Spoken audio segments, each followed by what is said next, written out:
आज हम आप लोगों को इंडिया के 10 गैंगस्टर्स के बारे में बताने वाले हैं जो बहुत कम उम्र में ही गैंगस्टर बन गए थे और आज वो इंडिया के टॉप गैंगस्टर की लिस्ट में भी शुमार हो चुके हैं, जिनसे अच्छे अच्छे पुलिस वाले भी थर थर कांपते हैं। नंबर 10 पर आता है अमन साहू।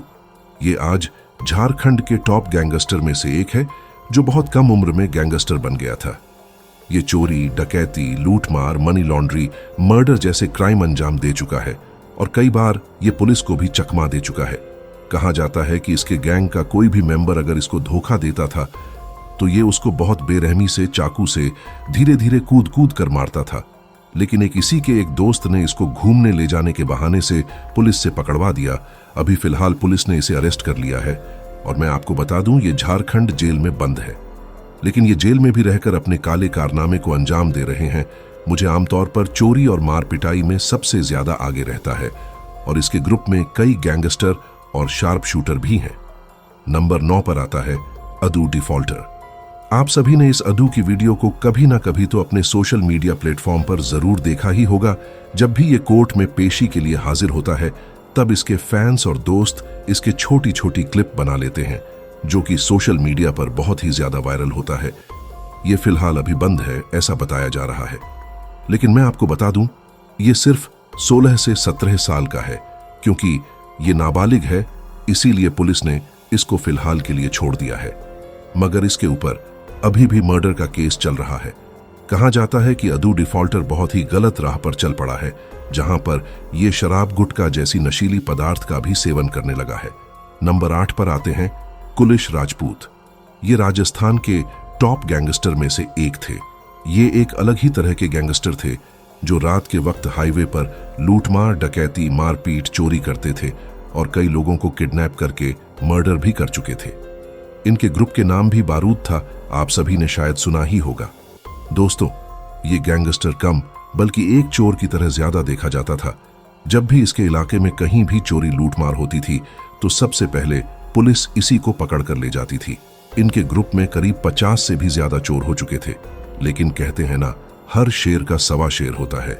एक बार इनके ही दुश्मन ने गोली और चाकू से मार मार कर इनकी हत्या कर डाली थी। अब ये इस दुनिया में नहीं रहे। नंबर 7 पर आते हैं छोटू चौबे। छोटू चौबे आज जबलपुर के टॉप गैंगस्टर में से एक है। ये खुद अपना गैंग चलाता है जिसमें कई शार्प शूटर और छोटे मोटे गैंगस्टर शामिल हैं। छोटू चौबे को जबलपुर में बच्चा बच्चा जानता है और वहां पर इसका काफी खौफ भी है। जिस रास्ते से यह गुजर जाता है उसे रास्ते के सारे छोटे मोटे गैंगस्टर इसको सलाम ठोकते हैं। यहां तक कि कई पुलिस वाले भी छोटा चौबे से खौफ खाते हैं। छोटू चौबे ने बहुत कम उम्र में ही काले कारनामे करना शुरू कर दिया था और गैंगस्टर का करियर चुन लिया था और देखते ही देखते यह एक बड़ा क्रिमिनल भी बन गया था। छोटू चौबे ने अब तक कई लोगों का मर्डर, लूटमार, डकैती, मारपीट कर चुका है और मैं आपको बता दूं कि कई बार पुलिस को भी चकमा दे चुका है। लेकिन अभी कुछ महीने पहले इसे जबलपुर पुलिस ने अरेस्ट कर लिया है, मगर अब ये जेल से ही अपना पूरा कारोबार चलाता है। नंबर 6 पर आते हैं सलमान लाला। सलमान लाला जो इंदौर का रहने वाला है और सलमान लाला ने अब तक 33 से भी ज्यादा अपराध कर चुका है। इसमें हर तरह के अपराध शामिल है। रंगदारी वसूलना, चोरी, डकैती, मर्डर, जमीन हड़पने जैसे मामले शामिल है। सलमान लाला के ऊपर ना जाने कितने केस दर्ज हो चुके हैं, मगर कोई सा भी केस कोर्ट में जाकर साबित नहीं हो पाता है, क्योंकि जब भी कोई गवाह गवाही देने जाता है तो वो गायब हो जाता है या फिर वो मारा जाता है। ये अभी इंदौर के टॉप गैंगस्टर की लिस्ट में भी शुमार हो चुका है और सलमान लाला की फैन फॉलोइंग भी काफी तगड़ी है। सलमान लाला को काफी लोग पसंद भी करते हैं। तो आइए हम नजर डालते हैं कि यह अभी है कहां। तो मैं आपको बता दूं, सलमान लाला अभी फिलहाल जेल से बाहर है, क्योंकि इसने अभी तक कई बार जेल की हवा खाई है और इसके ऊपर कई केस अभी भी दर्ज हैं, जिसकी वजह से यह काफी छुप छुप कर रहता है। इसको हमेशा यह डर बना रहता है कि इसके दुश्मन कभी भी आकर इसको मार सकते हैं। नंबर 5 पर आते हैं दविंद्र बम्बीहा। दविंद्र बम्बीहा पंजाब के टॉप गैंगस्टर में से एक है और मैं आपको बता दूं ये अपने स्कूल टाइम से ही इस फील्ड में आ गया था, लेकिन इनका रीजन आने का कुछ और ही था। देवेंद्र बम्बीहा को गलत इल्जाम में फंसाया गया था, जिसकी वजह से देवेंद्र बम्बीहा ने गैंगस्टर का करियर चुन लिया और देखते ही देखते वह बम्बीहा ग्रुप का डॉन बन गया और जिन लोगों ने इसको गलत इल्जाम में फंसाया था, इसने उन सबको मार दिया। देवेंद्र बम्बिहा ने अब तक कई मर्डर, लूटमार, डकैती कर चुका है और इसके ग्रुप में करीब 50 से 70 शार्प शूटर भी थे, जिसमें एक से बढ़कर एक आप लोगों को देखने को मिलेंगे। उस समय कहा जाता था कि बम्बिहा गैंग के शूटर का निशान कभी नहीं छुपता है। चील की निगाह और बम्बिहा गैंग के शूटर कभी भी खाली हाथ वापस नहीं आते थे। लेकिन मैं आपको बता दूं, गैंगस्टर का करियर ज्यादा दिन का नहीं होता। साल 2016 में पंजाब पुलिस ने इस देवेंद्र बम्बिहा का एनकाउंटर कर दिया था। अब वो हमारे बीच नहीं रहे। नंबर 4 पर आते हैं सूखा कालवा। सूखा कालवा का तो आप लोग जानते ही होंगे। ये पंजाब के सबसे कम उम्र के गैंगस्टर में से एक थे और साथ ही साथ ये पंजाब के टॉप 10 गैंगस्टर में भी इनका नाम शामिल हो चुका था। पंजाब के भटके हुए युवा इसको अपना रोल मॉडल मानते थे। सूखा कालवा कई बार नशीली पदार्थ का तस्करी करते हुए भी पकड़ा गया था, लेकिन सबूत न मिलने की वजह से इसको जेल से बरी कर दिया गया था। इन्होंने बहुत कम समय में बहुत सारा नाम, फैम और पैसा भी कमा लिया था। सूखा कालवा ने ना जाने अब तक कई मर्डर, लूटमार, डकैती और ना जाने कितने खतरनाक कानूनी अपराध कर चुके हैं।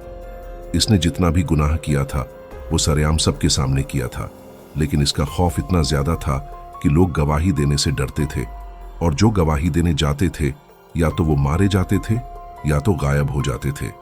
कई बार पुलिस के एनकाउंटर से भी ये बच चुके हैं। कहा जाता है कि एनकाउंटर से ये इसलिए बच जाता था क्योंकि इसके ऊपर बहुत बड़े बड़े पॉलिटिशियंस का हाथ था। सूखा कालवा के ऊपर आज कई लाइफ स्टोरी, बायोग्राफी जैसे वीडियो अपलोड हो चुके हैं।